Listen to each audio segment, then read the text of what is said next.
Hi everyone, I'm Master Sherwin. Happy to share with you this short video on how to choose a house with a good feng shui.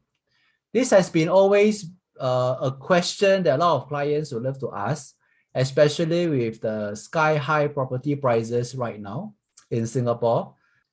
And making an investment so huge is definitely worth the time to really consider whether is it good for you and your family well-being.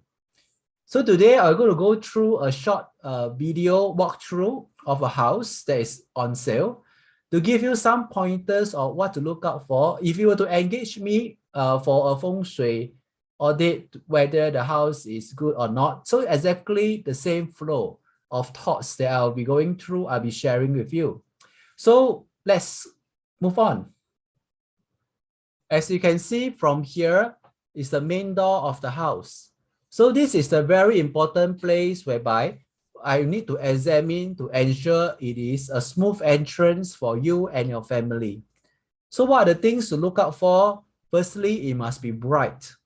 So we can see that it's bright, okay, and this fulfill the basic requirement because definitely we do not want to go in with a dark and gloomy feeling. Another thing is that it will be a great advantage to have a wide frontage, like what you see here. And this is a special type of the HDB flat is mentioned. So when the tips are be giving, they definitely be applicable for normal HDB, apartment houses, condominium, as well as landed houses because it has two levels. So this is a video that can actually help most of the homeowners to hunt for the good house that you want to have it for your family. So let's continue with this short video walkthrough. Wide frontage is definitely good. And we can see the corridor is long and bright, clean. So this is what I observe as well. And now let's move in. Okay, and you can see that it has a recess area right outside the main door. This is actually desirable so that you can put your shoes outside the main door.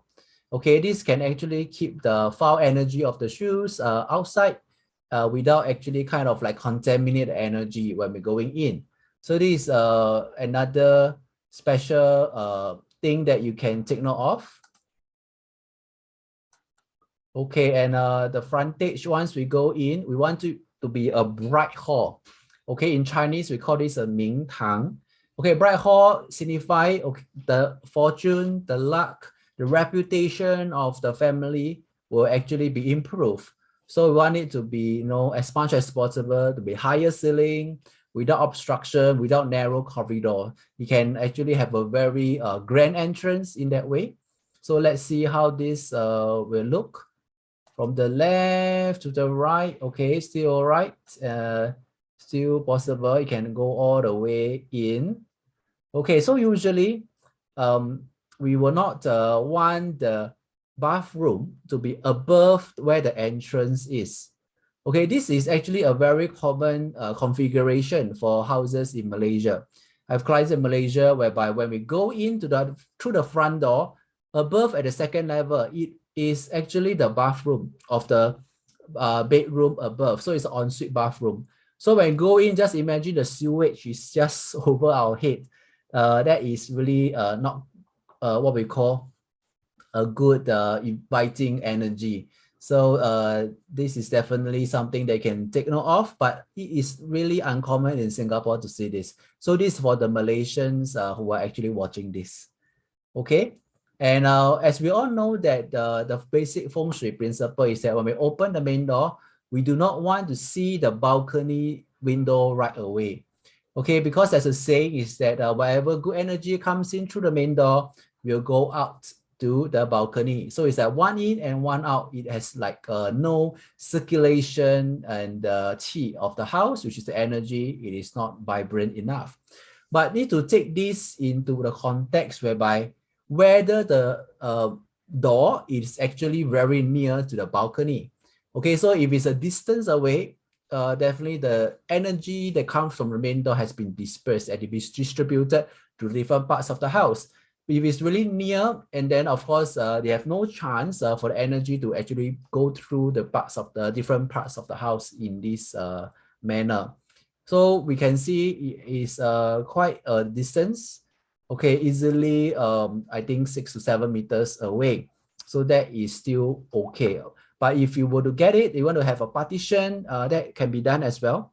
You can make it functional, not just to block the energy from the main door. Next, we can look at the living room. Okay, bright, squarish. Okay, means that the progress of the family members will be stable, predictable. And you can see the sofa is against the solid wall. Okay, this is always better in terms of like getting beneficial luck. A lot of my Feng Shui clients actually swear by this. You know, they just push the sofa a bit more, okay, to lean against the wall. They can see things are getting smoother and people are willing to give them the additional helping hand. Try that at your home as well. Okay, and then we can look at the TV just opposite. Okay, a good distance away. So we all know that right now the epidemic around the world is not just the pandemic, the COVID-19 is actually short-sightedness.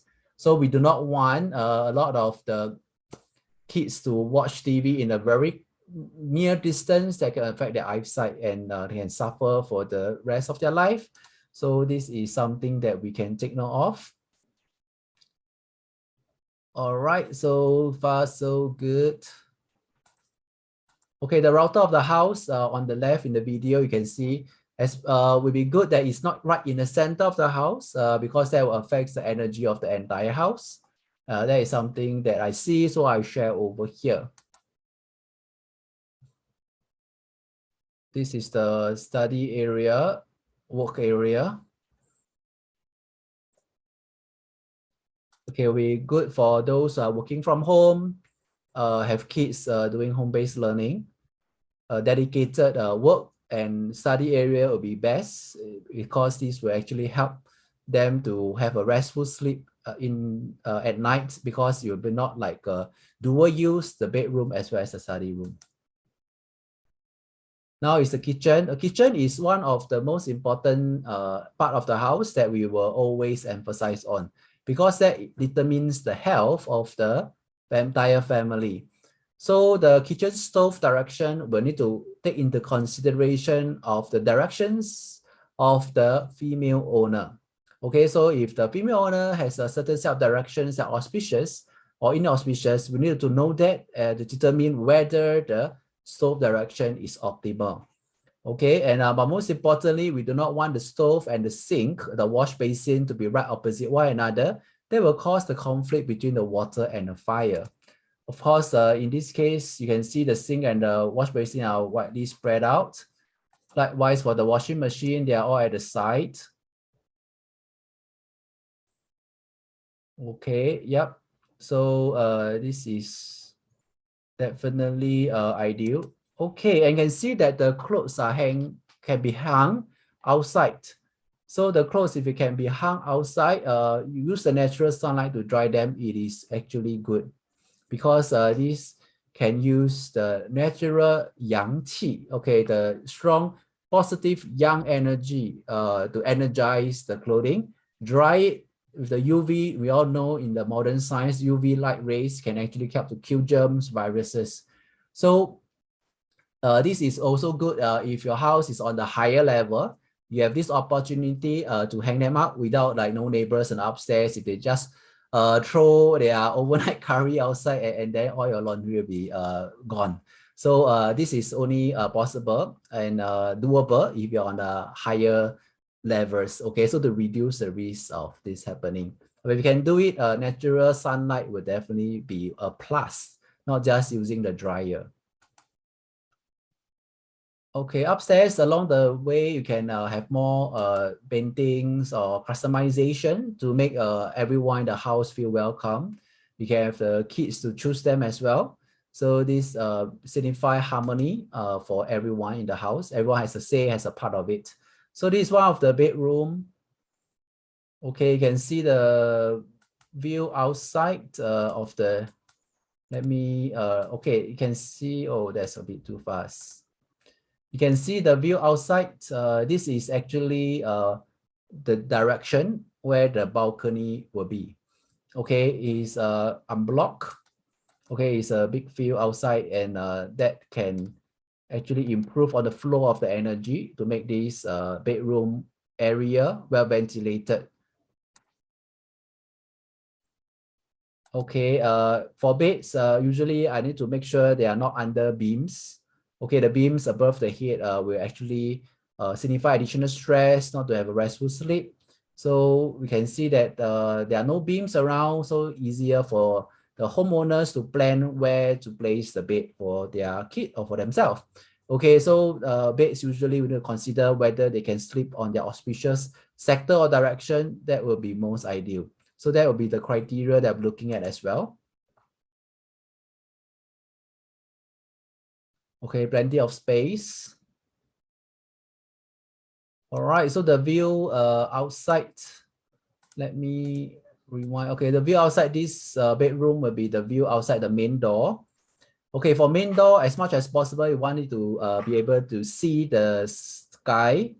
Okay, to see the sky, okay, this is actually when we go out to work, we can reach out for the stars. The sky is the limit. We have a lot of progress. So again, for the bed, we want to avoid the beam. So the air conducting is not considered as a beam. Enough space, bright, airy. Okay, good.